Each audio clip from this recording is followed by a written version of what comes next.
Hello guys, welcome back to my channel. दोस्तों, आज हम आपके लिए एक और कहानी लेकर आए हैं, बरगद का आश्रय। ये कहानी एक बहुत पुराने बरगद के पेड़ की है जिसमें बहुत सारे पक्षी घोंसला बनाकर रहते थे। आइए सुनते हैं। गांव के बाहर एक पुराना बरगद का पेड़ था। उसकी मोटी जड़ें जैसे धरती को गले लगाती थी और शाखाएं इतनी फैली थी कि दूर से वह बादल जैसा दिखता था। दिन भर सैकड़ों पक्षी उसकी डालियों में घोंसला बनाकर रहते। तोते, मैना, चिड़िया, कौवे और कभी कभी कोयल भी रहती थी। एक गर्मी की दोपहर, दूर से काले बादल उमड़े और देखते ही देखते तूफान आ गया। तेज हवा और बारिश में सारे पक्षी घबरा गए। बरगद ने अपनी शाखाएं झुकाकर उन्हें ढक लिया।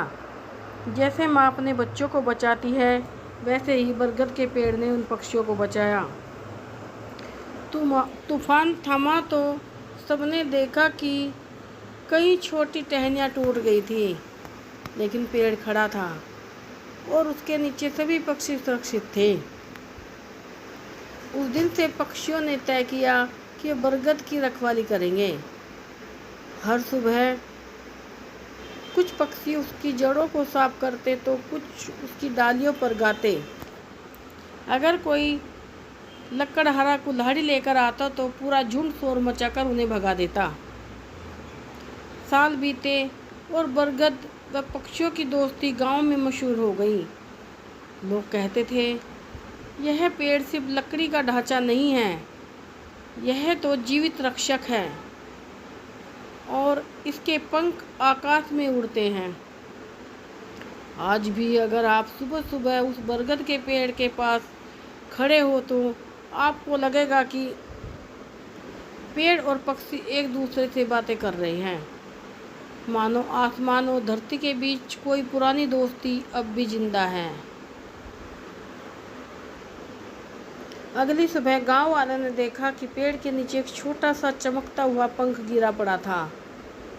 बच्चे ने उसे उठाने की कोशिश की, लेकिन पंख अचानक उड़कर पेड़ पर समा गया और एक तेज आवाज़ गूंजी, जिसके पास यह पंख होगा उसे आकाश की शक्ति मिलेगी। उस दिन के बाद वह हर रात बरगद के चारों ओर सैकड़ों पक्षी गोल घेरा बनाकर उड़ते और एक अजीब तालमेल में चीखते, जैसे किसी की रक्षा कर रहे हों। गांव के बुजुर्ग बताते थे कि वह सुनहरी चिड़िया बरगद का रक्षक आत्मा पक्षी हैं और वह भी पेड़ पर कोई खतरा आता है, वह अपने पंख से पूरी पक्षी सेना को बुला लेता है। लेकिन एक साल बाद एक शिकारी ने उस सुनहरी चिड़िया को पकड़ने की कोशिश की।